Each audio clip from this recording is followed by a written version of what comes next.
Hi, it's me again. It's becoming quite a habit. Um, it's SK Nicholas. Um, I thought I'd do another video to follow on from the first two. Um, I think this one I want to talk a bit about imagery. I've mentioned it. I was going to try and talk about it in the first two, but I went on and went off on a tangent. But I thought I'd focus a little bit on um, imagery in this video.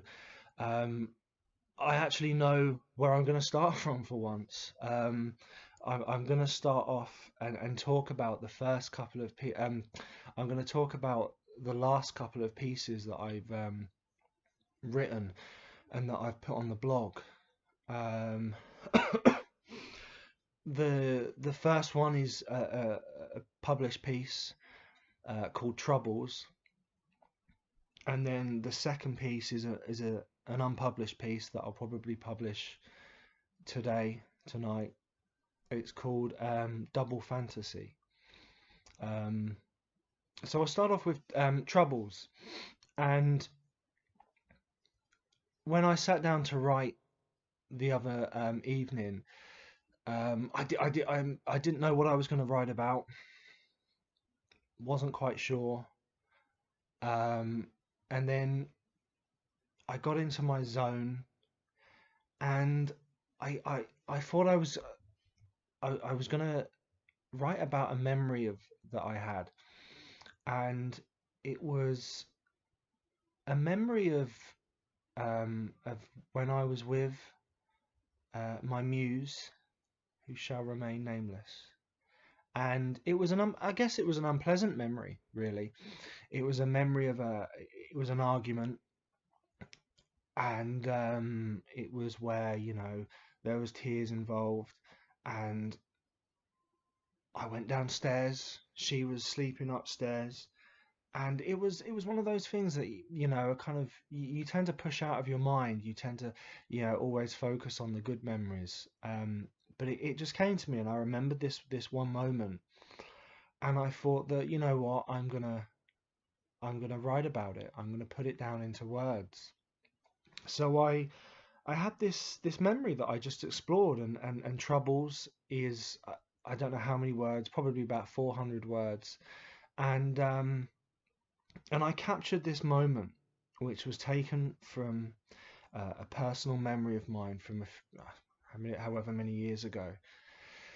And what was quite the challenge for me is whenever I take from my life, it's like I mentioned in a previous video. You you you do it for yourself. You do it for to try and achieve a sense of catharsis by going over, past memories, past sort of things that have happened. And so you're doing it for yourself. I'm doing it for myself. But at the same time, I want to create something that other people can take something from. And that in itself is a challenge.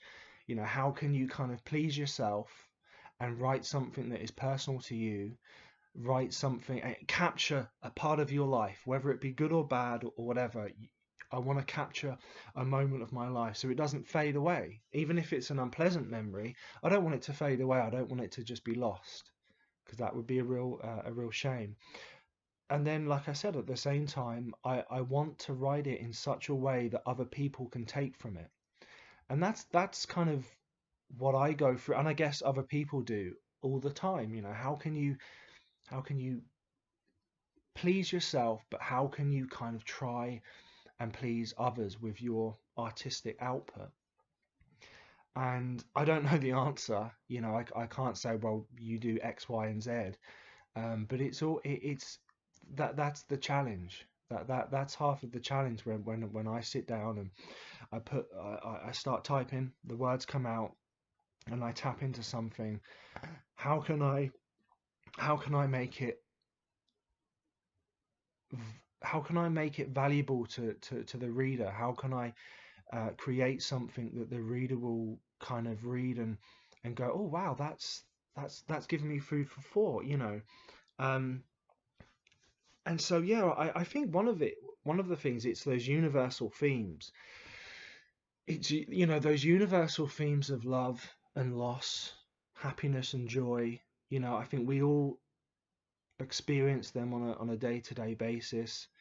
We've all loved, we've all lost, we've all experienced, happiness and pleasure, and we've all experienced sadness. So I think that if you can always kind of keep that in mind when you're writing, and I always try and think, what am I trying to do with this piece? Am I trying to make someone smile? Am I trying to make someone feel sad? So I always try and keep that in mind whenever I write. And when I was working on Troubles, I thought, well, this is a sad memory. It's a sad memory, but at the same time, I think it's a beautiful one, because it's human emotion. So I really tried to tap into that, and I really tried to paint, I guess, the woman in the piece as being very vulnerable, being a vulnerable creature. And I try to paint myself as being the typical kind of dumb man that's not in touch with his emotions. And I think as a result, at the end of that piece, I was able to kind of satisfy my own needs. I feel that I captured that memory in a truthful, honest way, and it did give me a sense of catharsis. And at the same time, I think I created something that when I stood back and read, I thought that's actually a nice piece that I think is genuinely moving, because it's, again, it's two lovers, and it's two lovers that are going through a difficult time, and we've all we've all had that. We've all had that in either in a current relationship or a previous relationship. We've all had those moments when we have done things that we've regretted, we've argued, and so on. So I think that I was really able to tap into to this memory of mine, and I was able to satisfy my own needs, and at the same time I was able to hopefully kind of produce something that people could read, and they could question their own sort of past. And I've had some good feedback from it, some nice comments that people have given me. Again, for me, that's gold dust. For that is why I do it. People have said that, wow, that was really raw, and that was a quite emotional kind of piece that I wrote. And it was a straightforward piece, really. I think of all the pieces I write, I think the straightforward ones are the ones that always seem to work the best, because they resonate with people. Because again, it's those universal themes. It's love and loss, and happiness, and joy. And it leads me on to the second piece, which is as yet unpublished, which is called Double Fantasy, which is I took the title from an album by John Lennon. And this piece is a little bit more tricky. My motivation was when I was writing yesterday evening. I wanted to write something that was almost like it was it was like a part two. So the Troubles was part one, and Double Fantasy was going to be part two. But I wanted it to be like a flip. I wanted it to be a flip side. So I wanted to take my muse, and I didn't just want to write about this scene that was grounded like Troubles. I wanted to write something that was completely out there, I guess. It's one of my more abstract pieces. So I flipped it a bit, and it leads me on to something that I was thinking about earlier, which is something that it was when I was writing in probably late 2014, early 15, and it's when I started to kind of improve as a writer, and it's the subject of sex, the three-letter word. And for me, sex is one of those things that, again, it's universal. Um, we all kind of engage in it, have engaged in it, will engage in it, um, with lovers, outside of love, whatever. It's something that we all kind of we all know and we all have our experiences of, good and bad. And when I was writing in 2000, in 2014-15, when I wrote about sex, it was flat because I was just writing about the act in a very kind of just, I was just ticking off the boxes. I was writing stuff that was, I was, oh, he does that, she does this, I do this, and it was just very flat. And at the time, I kind of thought it was okay. I thought it was, it was okay, it was all right. But on reflection, it was just very flat and very kind of passive, because it was just me documenting something with no there was no hidden meaning. There was no level of depth. It was just sex. And so when I found that my own writing process, my own writing started to kind of move up to the next level, was when I looked at sex and I thought, well, how can I write about it in such a way that goes beyond just the bland? When I see people writing about it, you know, in the blogging kind of stratosphere, so many times, and again, I've done this myself, so I feel like I can kind of knock other people in that sense, is that it's just very kind of, there's nothing to it. It's like literally just, he moved his hand up to her such and such, and he did this, and then she did that, and it's kind of like you might as well be describing how it is to mow the lawn or to do the gardening, and then I cut the grass, and then I did this, and then I did that. It's just bland and boring and flat and uninspiring. So one thing I incorporated into the second journal was that I tried to paint sex as being actually quite flat. I was deliberately painting it as flat. And in the second journal, there were a fair few pieces where I yeah, I just paint sex as being just this thing, this boring kind of act that people do, and it happens quite a lot, this boring act where people do it, and then after they do it, it's gone, and then they light a cigarette, they get dressed, and they carry on with their lives. And I kind of wanted to reduce the act of sex to something which was actually quite mundane and boring, which I think it can actually be quite a lot of the time. And then just recently, I've taken another approach to sex, which is to go the other way, write about it as a mystical thing, something very mysterious. And I've always had that approach to it because I remember when I was a kid and when I first started to understand, when I first knew that adults were having sex, it blew my mind, because it was like, well, there's all these people going around wearing suits, going to work, school teachers, parents. um, they go around during the day and they're all professional and whatever. But yeah, I knew that at night time they were doing this thing, and it blew my mind. I thought, how can there be this juxtaposition in that sense? And so it's always fascinated me, the fact that on one hand we can go about our lives and we can go to work, and we can study, and we can go out for drinks with friends, we can go to the cinema, and yet in the evening we can engage in this act. And when we're engaged in this act of sex, as I mentioned in the previous video, the outside world just disappears, and there's this transformation. We change when we're in this act of intimacy. We completely change, and we are we're very we become honest for however long it takes. um we become someone else, and I love that sense of metamorphosis. I love that sense of transformation.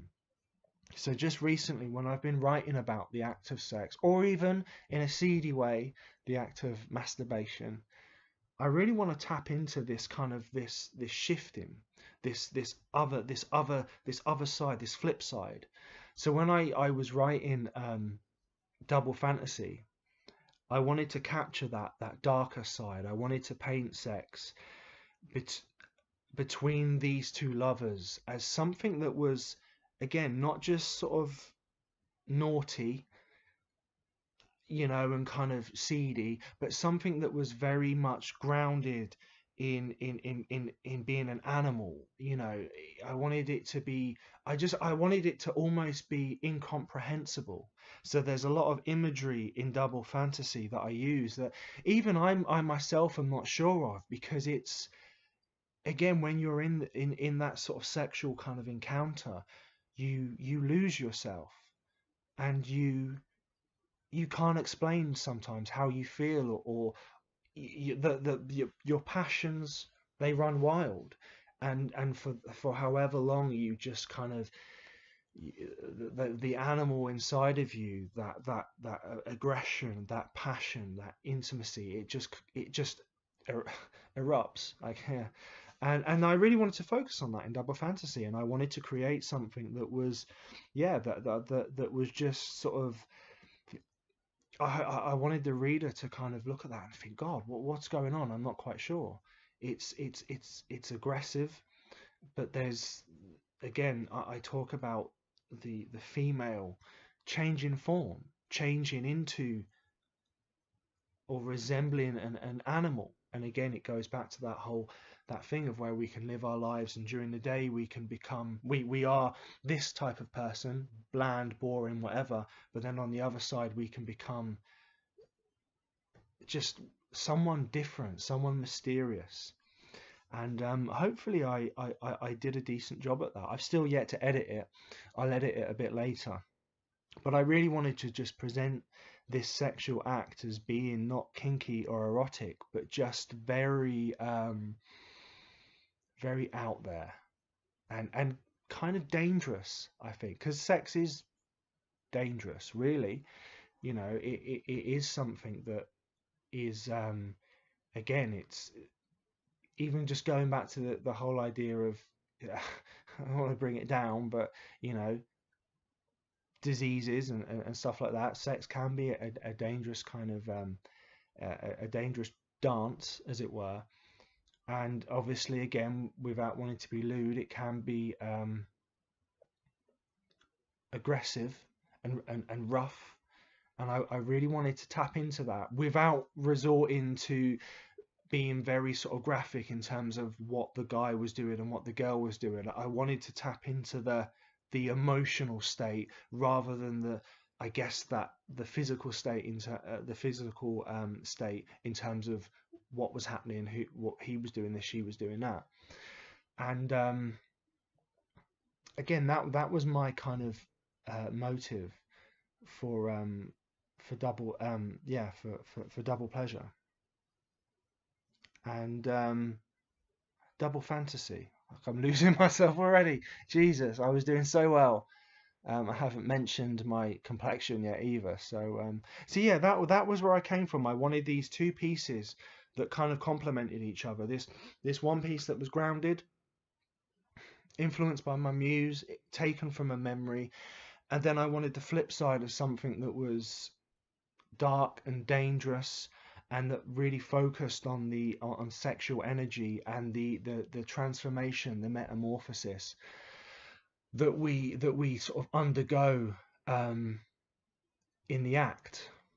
And I had something I was going to say, and I've completely forgotten it, which sounds about right. But I'll keep going. I'll keep riffing, and hopefully I'll come back to it. But so yeah, in terms of imagery, one of the things that I touched upon just then was the idea of animals. And for anyone that's kind of read my work, so I keep sniffing. I'm coming out of a cold, and I'm a man, so I don't really do well with colds. I feel very sorry for myself. Um, so yeah, for anyone that's kind of read my work for a period of time, I always allude to these animals, and it's a tricky one to describe. I literally refer to them as as the animals. I say, I describe a scene and then I'll say the animals were watching from the forest, or the animals dance around her feet. And it's something that I always come back to now and again. And the reason I think the reason why is because, again, it goes back to the muse. Um, she When I first started writing about her, I immediately kind of saw these animals that surrounded her, and I think when I talked about them, they represented, I think, nature. I've always, and I don't mean this in that sense. I've always liked women much more than men. Obviously, I do because I'm heterosexual, but in trying to removing myself from that side of it, I've always kind of looked at women and found women far more natural and interesting than men. I think men are just kind of junk. We are. I'm say they. I'm just junk. Meat and two veg. There's nothing really much to us. We think far too much with that head other than this one. Yeah, we're pretty useless most of the time. I'm a pretty useless guy. Whereas women, I've always just found a lot more in tune with their emotions. I found them to be a lot more kind of graceful, a lot more natural, and I've always just been drawn to women in terms of inspirations than I have men, because again, we're rubbish.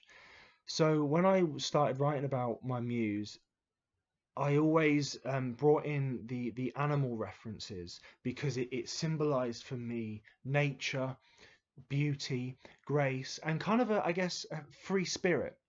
So when I write about the animals, that's what it represents for me. It harks back to the muse, but it also represents the free spirit. And I think a sort of that element of metamorphosis, of transformation, of change, the fact that we can go through our lives, we go to work, we go to dinner parties, we talk to people, and then, but we can also change, we can also shift.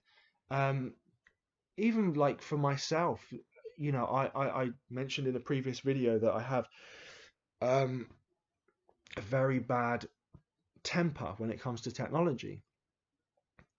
And yeah, in day-to-day life, I'm very mild-mannered and polite and reasonably well spoken. But then once I get angry, I lose it, and I proper lose it. I smash it. And for me, I know that I have that in me. I know that I am capable of being a bad person. And I like writing about that. And again, I guess in troubles, I sort of talk about how in that instance, I was uncaring. I didn't care about my woman. And at the same time, you flip it, and I enjoy talking about how a woman can be beautiful and how a woman can represent something more, something kind of that you strive for, in terms of that sense of beauty, in terms of that sort of that lightness of being. And I think in terms of moving away from that kind of shell, of flesh, and moving towards something a lot more kind of spiritual. I mean, I I think that, again, I'm no better. I'm attracted um, to women. I'm just another man, and we're all attracted to, the opposite sex, the same sex.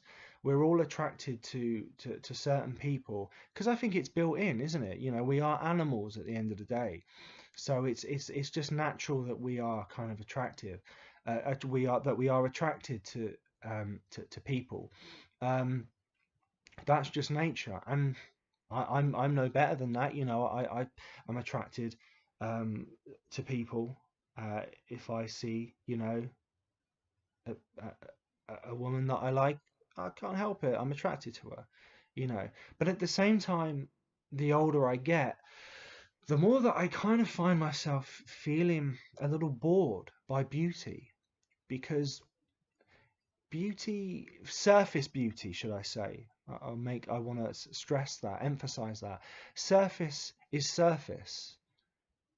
It's nice. It's nice when you see someone and you're attracted to them, you think they're pretty, that they have a nice body. But at the end of the day, surface is surface, and it fades. You know, there's me talking about my blotchy skin. We fade, and I think that when you're young, and you know, you have no wrinkles, you have no grey hairs, and you've got a decent body, and you don't have to work hard for it. You're loving it. Life is great because you again, you're just you feel kind of blessed that you have this kind of surface beauty. But the older I get, the more, again, I kind of get a little bit bored of surface beauty. I see someone that's attractive and I think, eh, yeah, you're good looking, but did you have to work for that? I find myself now feeling a lot more attracted to people because of what they have inside. Sounds tacky, a lot of people say that, oh, it's not about what's on the outside, it's on the inside.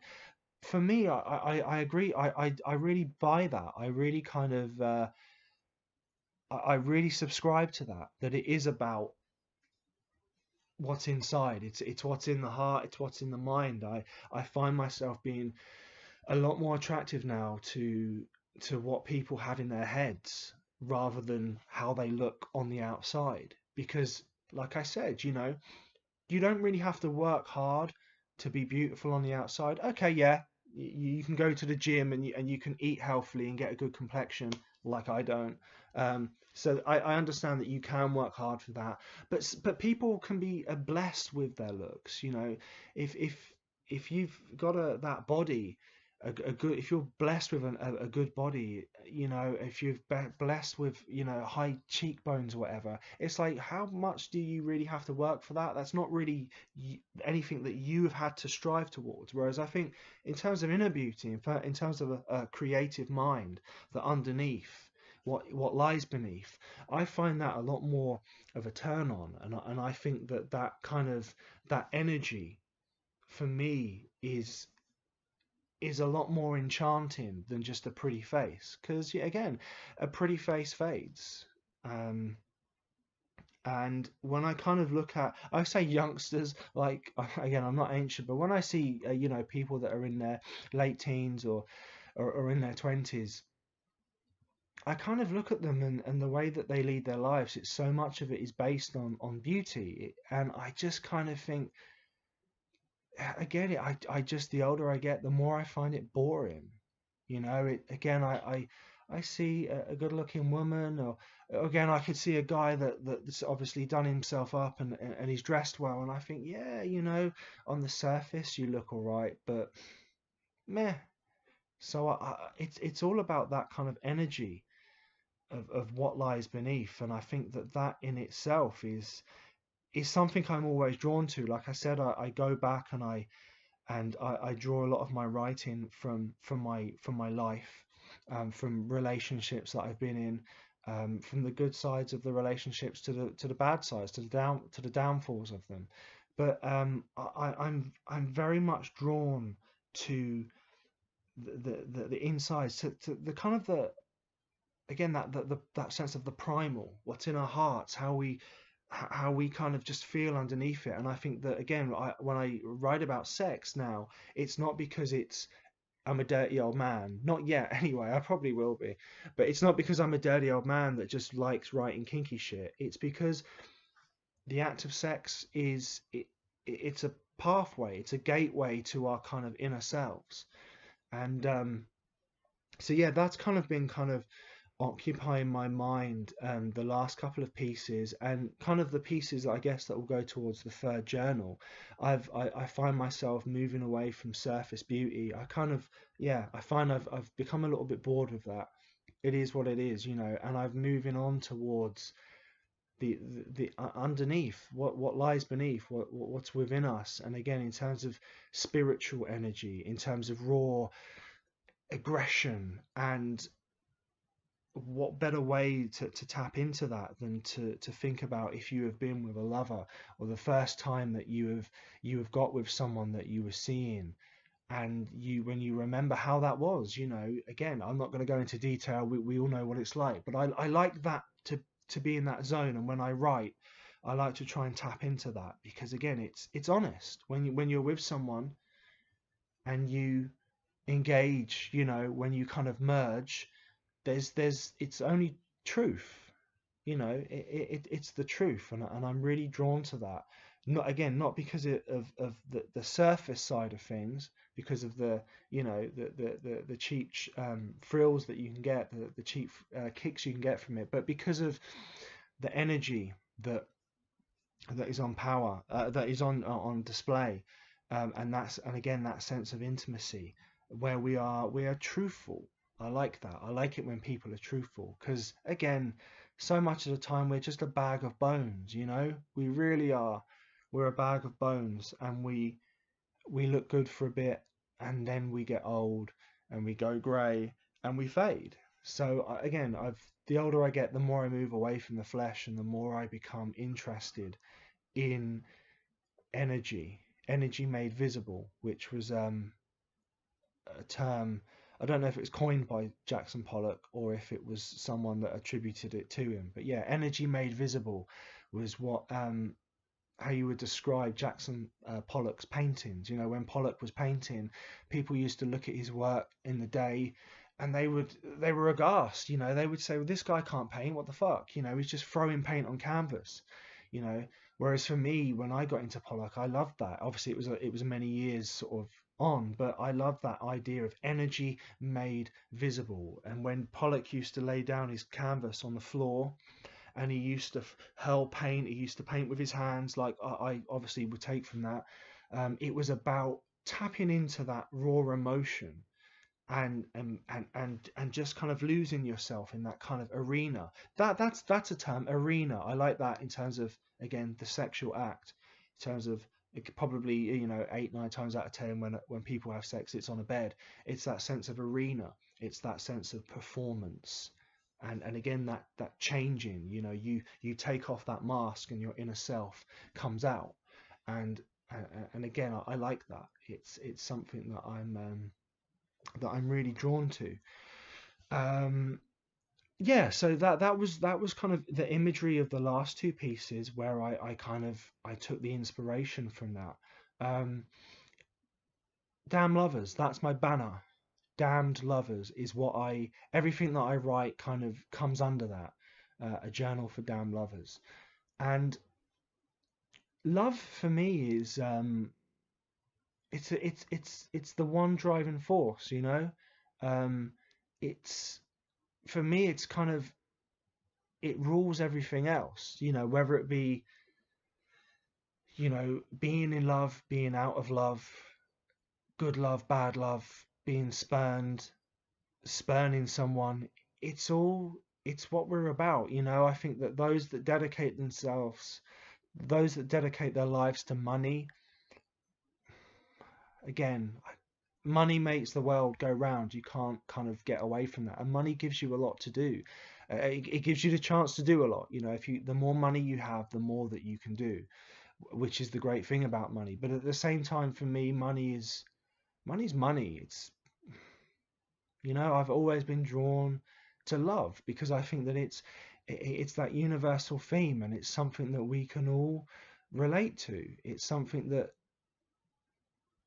every single one of us has experienced love, and most of us have experienced heartbreak, and I think we can all relate to it, and that's why everything I write always starts off with kind of love at the center. Sometimes it might go off completely, but that's always kind of that seed. It's that emotional core of each piece that I do. The troubles was again bad love. It was the argument, and we've all been in arguments, and I think we can all relate to that. Um, uh, I've forgotten what it's called, double fantasy. Again, it's more the love in terms of that primal, that intimate sense of love between two human beings engaged in the sexual act. You don't need to be in love to fuck, but I I think it works better when you are in love. I think that again, sex without love is. I wrote something. I said in one of the pieces in the second journal, I said something like, "Sex without meaning is like is as useless as knocking one out looking through the Argos catalogue." I think it's true. I think for those in America, Argos is a chain in England that sells stuff that you have a catalog and you look through it and you pick what you want. You go into the store, you order it. So yeah, I think sex without meaning is kind of, again, just have a wank, save everyone the hassle, you know. So I'm drawn to love. I'm drawn to the positive kind of spectrum, the negative spectrum of love, because we all understand it. It's a universal theme, and we all have these experiences. You know, like I said, I think we've all been in love to varying degrees, and we've all kind of experienced those really nice moments of joy and tenderness, and we've experienced the other side, you know, the arguments, the love, the good love that turns bad.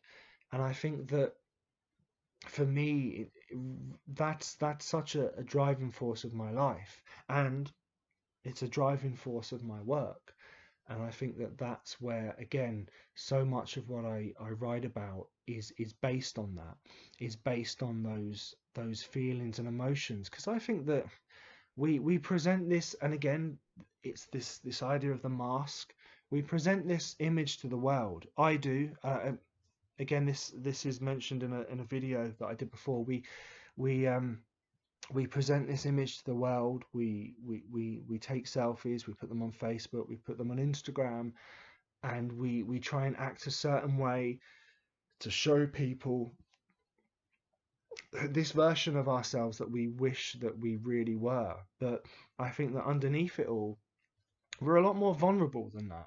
And I was, for a number of years, I was very closed off, never really in touch with my emotions. You know, even when I was in relationships, you know, it's kind of a regret because I fucked up all of my relationships because I was never really in tune with my inner self. I just didn't really know how to. I was never able to. I was never felt comfortable in being open. Maybe it's a fear of rejection. I don't know, but I was always for a number of years very closed off. Never felt very natural being open. And like I said, sort of the relationships that I were in suffered because of that, and ultimately they ended. Um, so I'm drawn to try and explore that. And I think a lot of the times when I go through and I write, I'm like I said, it's about getting a sense of catharsis, me going back and exploring, you know, those personal memories of mine and trying to make sense of them. You can never rectify what's gone wrong in the past. You know, the past is the past. You know, I mentioned how when I write, I open these doors. In reality, I can't go back and change the past. It's just, you can't do it, but you can learn from the past.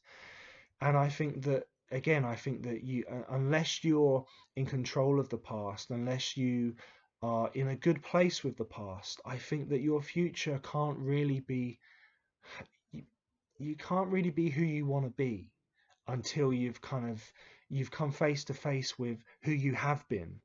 I think that's very important for me. So I do draw a lot from the past, and I do so again because I'm trying to kind of sort things out. I'm trying to make up for the mistakes that I made.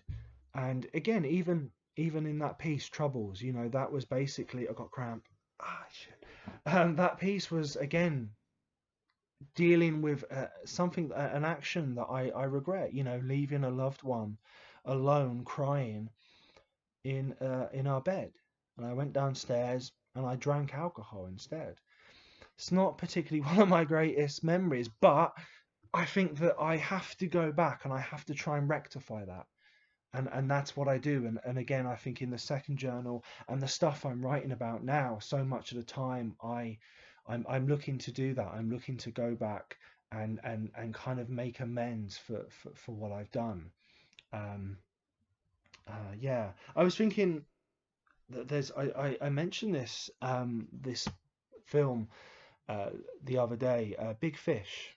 Um, Big Fish it's one of my favorite films because, and this will tie in. I'm not just I've not just gone off completely on a tangent. This will tie in, I hope. Big Fish it's always been a big thing for me. The film, again, there's a book, but I haven't read it. For those that you that have never watched it, there's a father and son, and the father's dying, and him and his son have never been close because the father has always been a dreamer. The father has uh, always had his head in the clouds, and the son has never been a fan because he's like, I don't know who he really is. He says this to his mum and I think to his wife or his fiance. I don't know who this man is. You know, he's my dad, but I don't know anything about him because he makes up so much. And in the film, the dad and other people say, well, look, you know, you can live your life and you can embrace the humdrum. You can embrace the day to day, or you can take a step outside. You can be creative. You can surrender to these visions, and that's what the dad did. In the film, he created these different kind of, he embellished a lot and he created, and I resonate with that character because I see so much of myself in that person. And by the end of the film, the son kind of, he sees that, he sees, well, actually, you know what, yeah, what you're what you're saying didn't necessarily happen, but if you think it and you feel it, then in a way it does. It draws me on to a film, I think it was Hook, you know, the one with Robin Williams in, when Peter Pan is grown up. And there's a scene where Robin Williams, he goes back to Neverland and all the lost boys are still young. They're still at the same age, whereas Robin Williams has grown up, and they're at this sort of like, there's this massive banquet, and all the lost boys are eating this food, and Robin Williams is looking and he's like, there's no food there, and they basically say, you have to think it, you have to want it, you have to believe. And I mentioned this film again earlier, a lot of films here. The Matrix, you know, throughout the first film, Neo has been told, you have to believe, you have to believe, and if you believe, that's it, you're all done. And again, I think that trying to tie that in, I think that you have to believe in fantasy. You have to believe in what's outside of the lines. And I think that, like I said, when I was first writing about sex, it was just within the box. I was just writing about body parts, and that was it. But then the more I've believed and the more I've embraced the sort of the fantasy life and my visions, the more I've kind of, I feel like I've blossomed because, like I said, there's so much more out there that you can see, and I really do think that's such a vital thing. And every piece that I write, again, I always bear that in mind. I think I could write this in one way. I could sit down and I could write this scene in a very specific way, which is real, or I could believe and I could put myself out on a limb and I could really make it something else. You know, it's like, again, going back to love. Anyone can say I love you. Anyone can say those words. Not everyone can mean it, but to say those three words, anyone can do. To tell someone how much they mean to you. Again, we can all say these words, but for me, a lot of those words are just really flat. And I think the trick is to say something in a new way. That's obvious. That's not profound or anything. I think every writer understands that. You know, you can't just kind of say I am happy. You've got to say it in a different way that is new and that is challenging. It's that double meaning. It's those layers. So you can't just write a sex scene and have it being about body parts. You've got to tap into it. You've got to, like I said, you make it primal, make it about the inner energy, make it about the removal of masks. And I think that every piece that I write is it starts off from that seed of love, and it's always about something quite simple. It's an argument, it's a nice memory, it's a tender moment. It's always something simple, but then it's about how can I write about this in a way that has got those several layers of meaning? How can I challenge someone? Because again, if I just sat down and wrote, I had we had sex. Uh, who cares? But the challenge is in writing that in such a way that you end up asking people questions, that you suddenly make people question their own sort of um, their own makeup and their own approach to those kind of themes. Um, I think that's a really crucial thing, is in terms of it's like um, it's like a dream. Um, when I dream, there are so many different layers, and you can dream about something and it feels natural, but it doesn't feel natural. You have control, but you don't. And that's what I strive for in each of my pieces. I'm always striving to give some of the control to the reader, to make them feel like they know what's going on, but at the same time, I want to withhold that. I want to The other half I'm keeping for myself because I want them to be out of control. It's that dance, it's that push and pull. So I want to give them enough to feel grounded and enough to feel as if they understand the basics, but then I want to keep the rest for me. I want to fuck with them. I really like the idea of, and again, sort of messing with people, giving them enough so that again, they stick with it and they understand roughly what's going on. But then I want to just fuck with people, and in such a way that, like, again, when you have a dream, and you could dream that you're in a certain location that you know of, but it's different, and again, you kind of have an idea of what's going on, but ultimately you can never feel easy, because I think if you read something, if you watch a film, listen to music, and everything is there for you, everything is just laid out and it's safe, who wants that? We want the challenge, we want to be messed with. And I think it's like, again, when you read a book, you want that twist, you want the rug to be pulled out from under your feet. And it's the same thing with, I guess, love. You don't want to be in love with someone that's just nice. You want to find that someone that does something to you. And again, it kind of goes back to my muse. My muse, um, is my itch. When I think about her, and in terms of writing, she she pleases and she pisses me off, and I like that. I like the fact that when I'm sat there and I'm lost in a zone and I'm thinking of her, on the one hand she can kind of please me, but then on the other hand she gets under my skin and she messes with my head. And I think that you want that in obviously not just in your writing process and whatever, but in love, in terms of love itself. We want that. When I was a kid, I I always thought it would be really nice to grow old and to have a happy, I was going to say a happy ending, but that's obviously when you get tugged off having a massage. I wanted to to fall in love, to get married, to live happily ever after.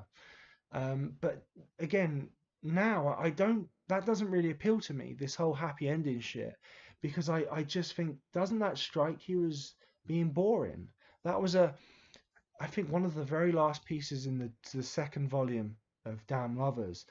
I kind of mention how, you could tell someone how much they really mean to you, but wouldn't that be easy? Wouldn't that just be a little bit boring? And I think it's true. As much as we say that we want to be loved and we want to love in return, I think again that kind of is just a little bit, can leave us a little bit flat. I think we want that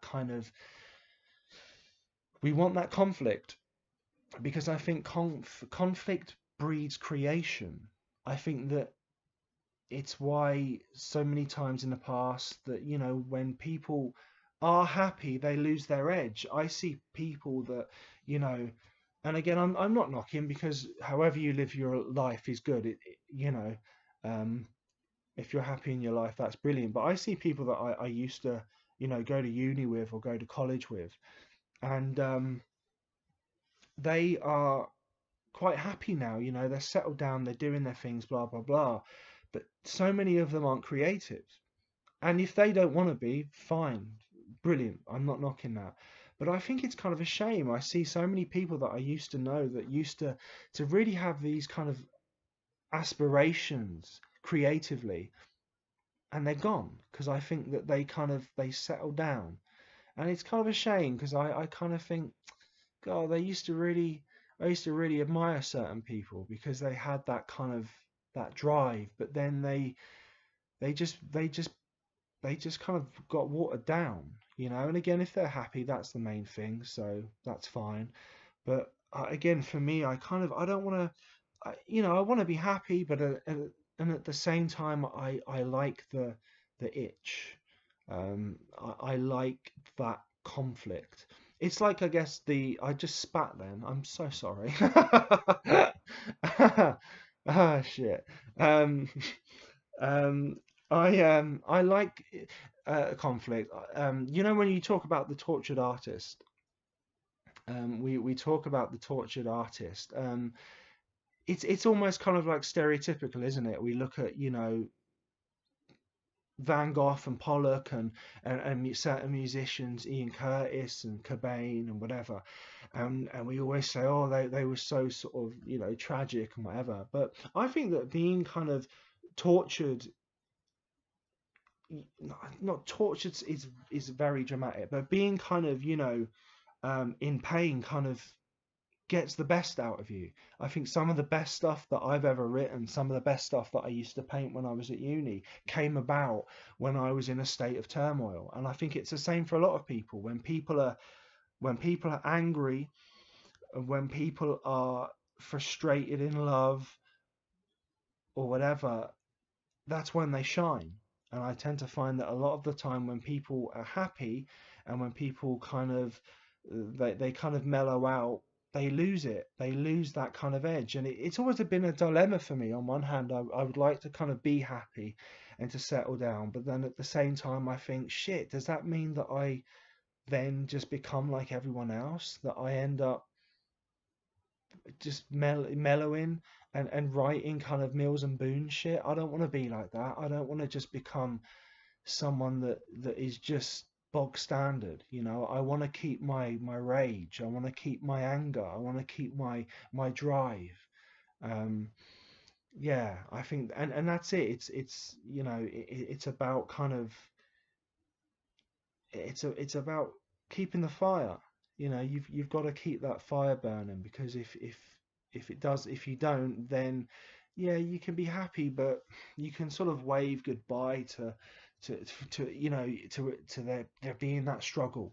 And I think that struggle is nice. And that's why I think in terms of love, when I kind of write about love and I write about the muse, it's always about that.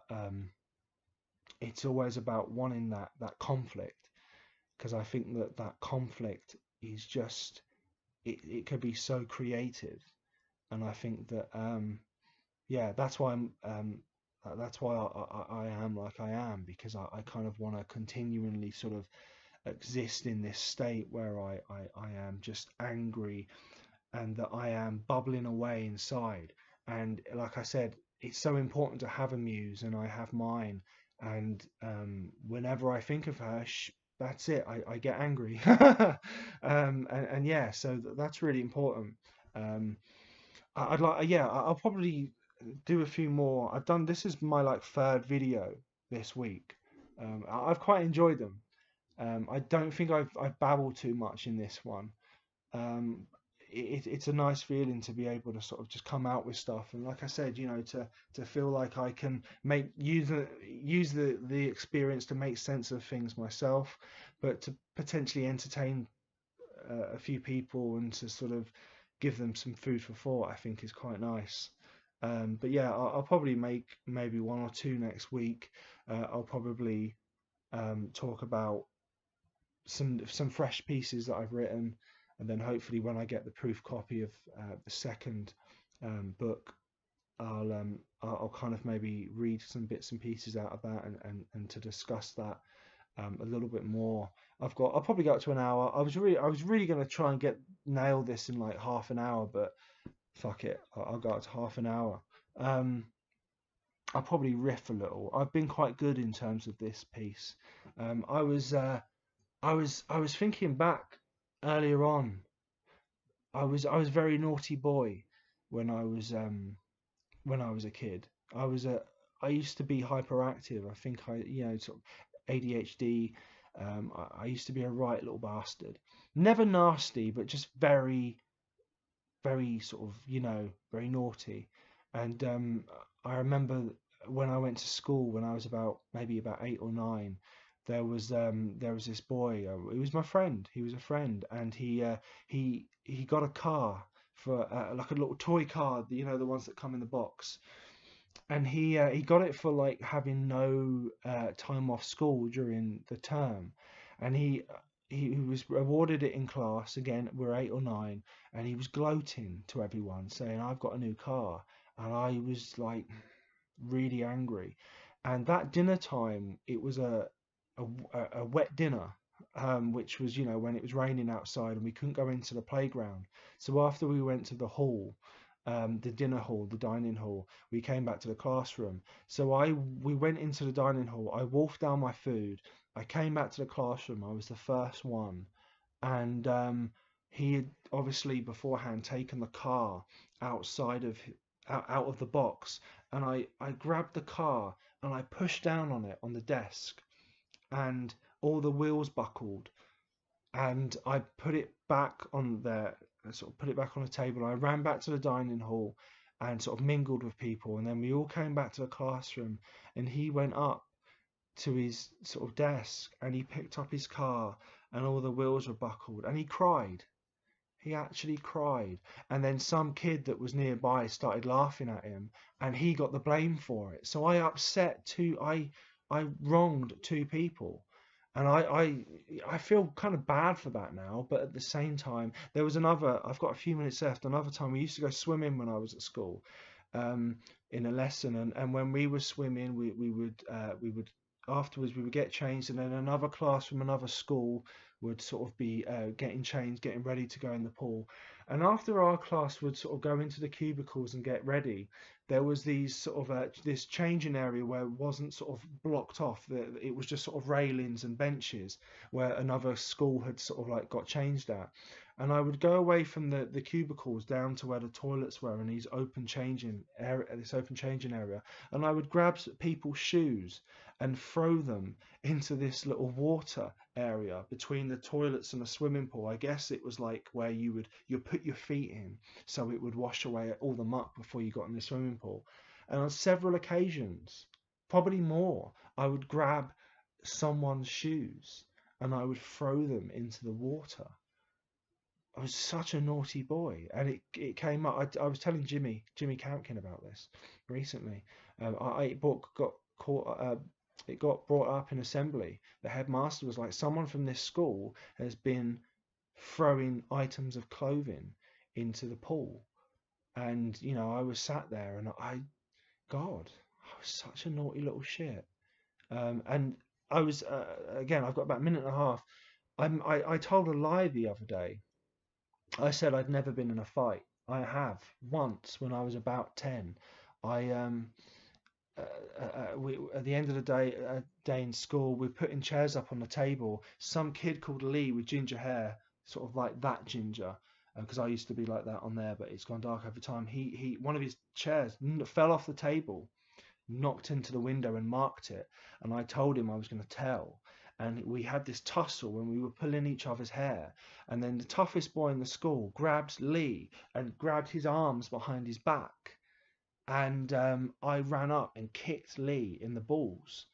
I kicked him as hard as I could in the balls, and I'll never forget the look on his face. I'm not going to do it now because it will be horrific, but he doubled over in pain, and his face went bright red, and his eyes were bulging, and I knew that I was okay because he wouldn't tell, because the toughest boy in the school was the one that had put his arms behind his back. It's dreadful. I was so naughty. I'll probably spend a bit of time in hell, um, for that. But I thought I'd just let you know that I have a dark side. I'm quite mischievous and naughty. So yeah, I'm gonna go in a bit. It's an hour's just flown by. I guess that's good. I guess I haven't been babbling as much, but I hope you've enjoyed it. I'm SK Nicholas or Stephen or Twat. Um, I'll see you later.